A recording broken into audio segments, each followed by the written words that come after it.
everyone, thank you for joining me. It seems like that my cat wants to be in this video as well. So today I'm going to show you an update of my watercolor journal, which I have finally finished yesterday.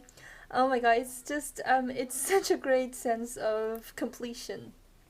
So I'm going to talk a little bit about the new sketches I did, and at the end of this video I'm gonna give you a complete tour of the whole journal. So if you want to see that directly, you can just, skip to the end of this video. Okay, I believe I was left off here last time when I did a process video of this sketch. So the original sketch is from this book called Colin's 30 Minutes Landscapes in Watercolor. So like I mentioned before, I started this watercolor journal when I began reading the book because I wanted to keep notes and try out some techniques and stuff that I learned from this book. So the first half of this journal is mainly used for that purpose, where I did color experiments, brush stroke practice, and recreating paintings from the book. And then halfway through the journal, I actually finished reading the entire book. So I used the second half of this journal as an everyday art journal. Although I really don't paint every day, there's been times when I went about weeks or even months without even touching it.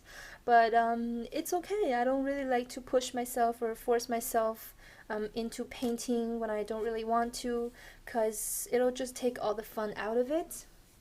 And that's not something I really wanted, because I pick up my brushes whenever I feel like painting.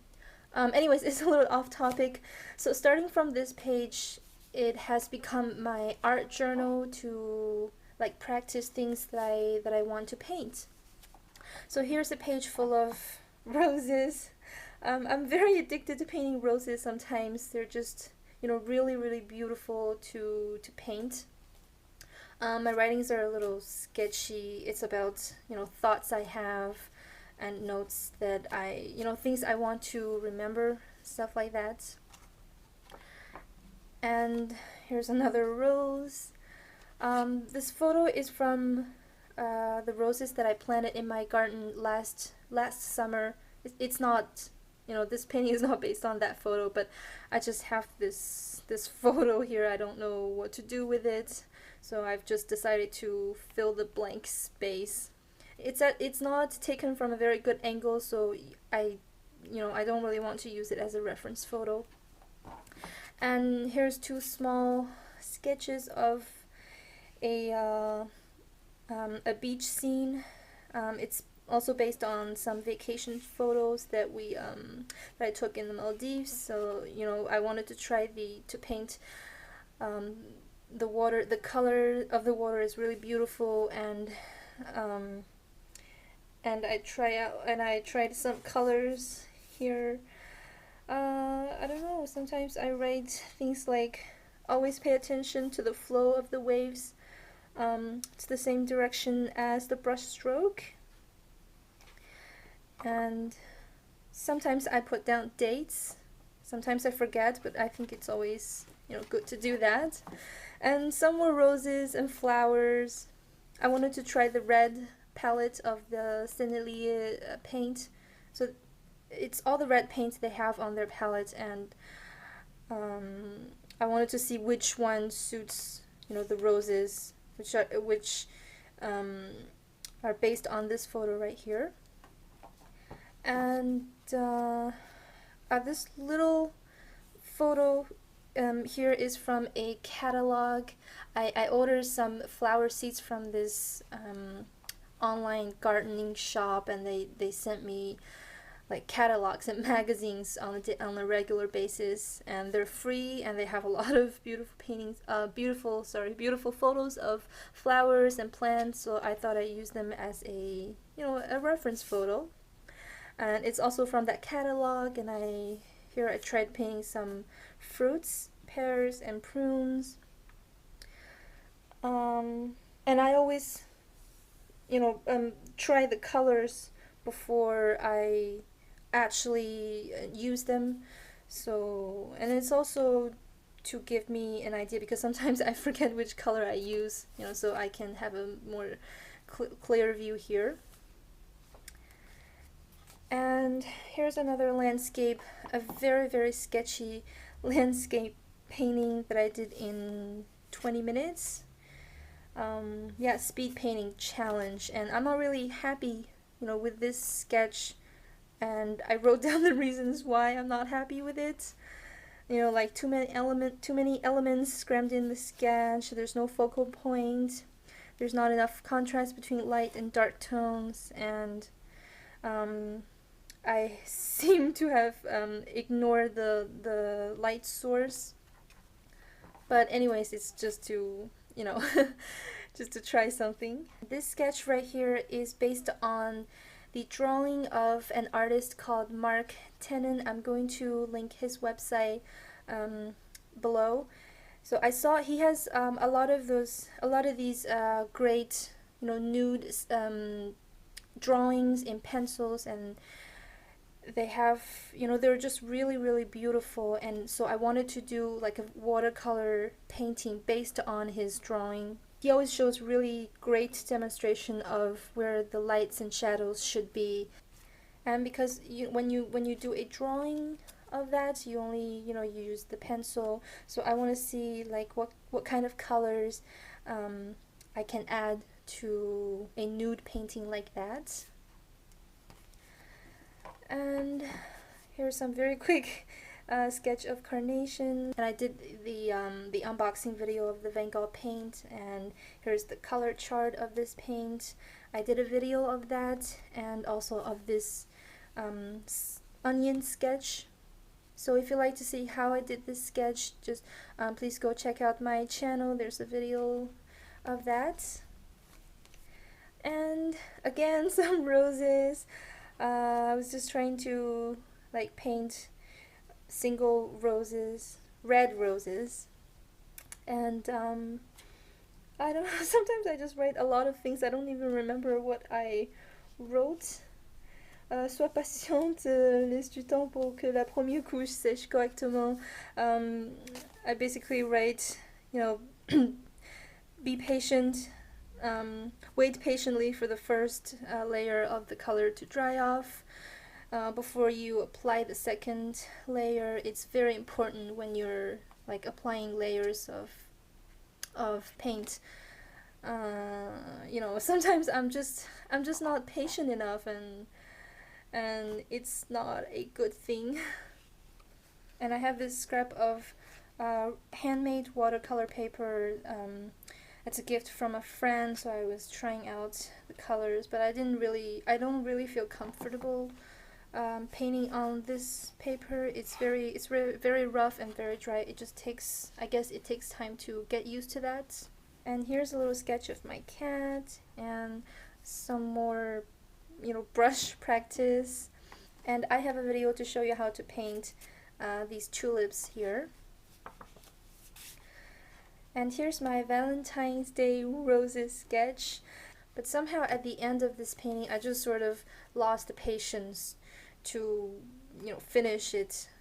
I wrote bad arrangement of the leaves, too scattered and lifeless, makes the left side of the sketch very messy.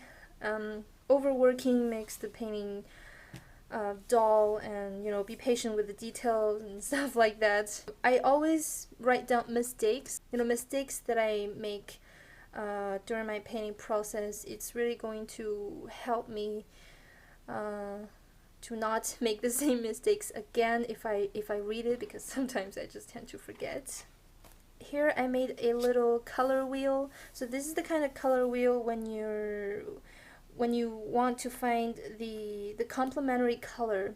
So if you want to know the complementary of a certain color, you can just make a wheel like that, and then you place, for example, if I want to know the complementary color of this one, you can put a pen over it, and the color that it points to on the opposite side of the wheel is its complementary color. And some small sketches of landscapes. And these are just sketches, very quick sketches that I do when I want to know how to arrange a painting, or how to choose like what kind of colors I want to use. So they're small and they don't take a very long time to finish. One of the questions I get asked very often by people who want to make watercolor journals is that they're afraid to make mistakes. They're afraid to mess up the pages. And I wanted to say that this is a very common thing that a lot of people can encounter, and I have that problem from time to time. So what I do is that I would I have a lot of those watercolor paper bits. Sometimes they're blank, sometimes I try some colors on it. So what I would do is, for example, you see I have this little blot of watercolor paint that I guess I wanted to maybe paint something, I don't even remember. So there's this mess right here, it's like a stain, and it doesn't look very nice on this page. So I would just take a piece of paper like that. You can also cut it to fit the size, big enough to cover your mistakes. I take a little scrap of paper like that, so because I already have some colors on it, but it doesn't matter, it's not very ugly. So I'll just take it and see if it covers. In this case, it does. It covers the stain. And I'll just grab my tape runner and put it, just stick this piece right here. Okay, so this is the last page. It's just a simple landscape painting and some roses. I got my inspiration from this photo of a friend. She was learning ikebana, the Japanese flower arrangement, and she has really nice bouquets. So when I see a photo like that, it just, I get very inspired and I started painting. So yeah, this is the complete journal. I've mentioned that before, but in case you're wondering, this is a Moleskine style, if I'm pronouncing that correctly. I used to pronounce it like Moleskine, like a lot of people do, and then I saw someone left me a comment and saying that it's actually an Italian word and it has nothing to do with moles or skins. So in French, I'm not sure if it's the correct pronunciation. In French, it's like Moleskine, so I'm going to, call it like that. So yeah, this is a Moleskine style notebook that I made myself after watching a tutorial video by Sea Lemon. She has the best bookbinding tutorials on YouTube. There are all kinds of binding methods, so please go check her videos out if you're interested. I will link the channel below in the description in the description box. So since this one is completed, I've already made a second one. So this one is a bit smaller, and I used the Coptic stitch binding. There's also a tutorial in Sea Lemon's channel if you want to know how to do the Coptic stitch binding. And I added this elastic band so that the notebook can stay closed nicely when I throw it in my bag. And this time I used the cold press watercolor paper that is 300 gram per square meter. It's from Daler-Rowney.